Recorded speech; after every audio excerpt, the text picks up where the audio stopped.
xeebta Liido waxay ka mid tahay goobaha loo soo dalxiis taga ee ku yaala magaalada Muqdisho waxaana habeenada Khamiista iyo Jimcaha u soo dalxiis taga boqolaal dhalinyaro ah oo ka kala yimaada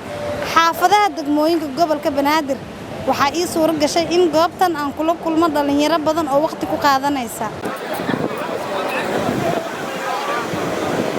xeebta Liido oo aan wada ognahay in ay tahay meesha ugu ballaaran ee bulshada gobolka Banaadir u dalxiis tagaan ayaa Khamiista iyo Jimcaha xilliyada habeenkii waxa uu soo damaashaa tago dhalinyaro fara badan taasoo marka aad joogto xeebta iyo agagaaraheeda aad dareemayso neecaw aad u wacan oo naftaada ku xambaaraysa dareen farxadeed oo ay ku ilaabayso wixii daal ahaa ee ku soo maray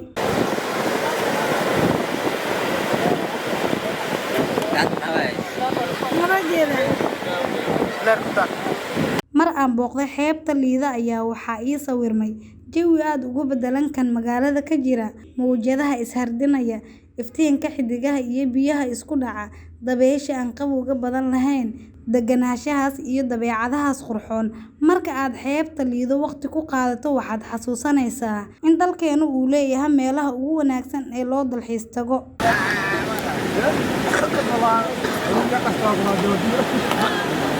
hadda aan caabadii markaa ka soo tagay koleeta xogaay waxaan dareemayaa caajis markaan xeebta aan imid wallaahi annam waxaan dareemay faxfax markaan arko dhalinyaro dad waayeel ah aan dhahay dumar caruur aan arko meeshaan ku wada baashaalay waqti ku qaadanayaan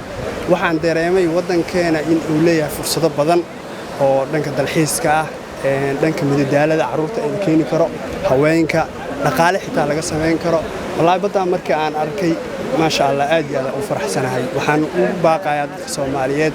inay wadankooda ay maal kastaan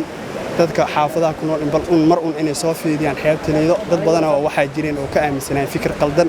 laakiin hadeer walaal waxaan ka aaminsanahay qof walba wajiga uu ku yimaado inay meeshaan ay tahay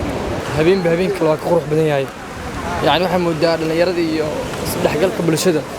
inay ka mid tahay in macnaha waqtiyada qurux badan la qaato sida maalmaha Jimcada because ma waxa moodaa maalmaha kale in shaqooyin waxyaalihi iyo waxbarashada lagu mashquulsan yahay laakiin maalinka Jimcaha kale oo aad u wacan tahay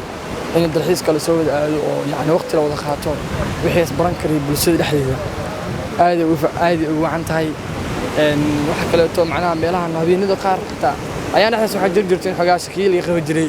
laakiin sakaysi la mid ma yani jawi degan iyo dalxiis يعني بشي برواقو إيه dadkii Soomaalida maadaama oo dhalinyaro leeyahay guriga lagu marjiri karaa in la isku soo baxo oo la isku imaado oo waqti la wada qaato aad u jecelahay aniga halkan waa xeebta Liido waxaan u soo daba tagaa usbuuca maalmaha nasashada yawmal jimcaha kale way ka duwan tahay magaalada marka loo eego maxaa yeelay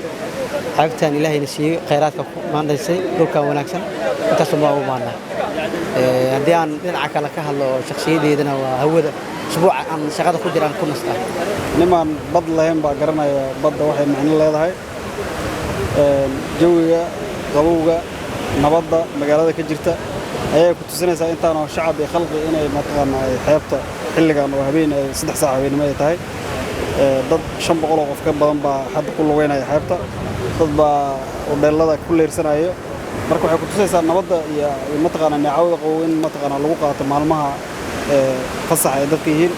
aniga waxaan kamid ah dadku soo neecaw tagay xilligan habeenka aad iyo aad baan ugu faraxsanahay inaan ilaahay mahadi inay tahay mataqaana inaan bad noocan oo kala haysano oo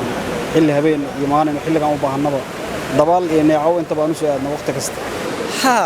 maqaayada qurux badan oo ku yaala haddana hawadaaba ku soo jiidanayso marka qofka aad soo wadato saaxiibta aad soo socotaan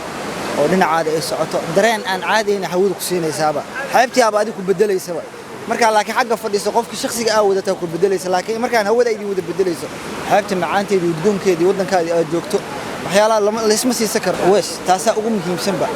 naadanka waxa waaye shalay maysan imaajinin waxa hadda laakiin keenaya nabadda iyo amniga meel amni hadda ku aragto oo bulshada isugu imaanayso oo dhalinyaro ay wada socdaan oo teenagers aad u yareero caaw waqti saan u qaadana waxay ku muujinaysaa in amniga wadanka uu soo hagaagayo bilicda ay soo hagaagayso guryaha iyo dhismaha socod aad yaabayso wax badan aan ugu soo kordhay 4 sano u dambeysay waxaan caadeyna aan ugu soo kordhay laga ma sheekay karo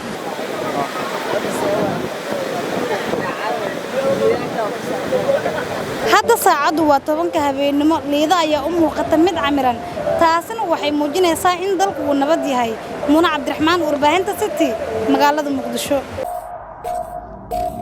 waad ku mahadsan tahay daawashadaada. Inaad nagu soo biirto wax lacaga kaagama baxayso. Kaliya waxaad u baahan tahay inaad follow saarto boggeenna Facebook ama aad subscribe dhahdo janaalkeena YouTube adigoo bartilmaameedsanaya City Somali TV and Radio.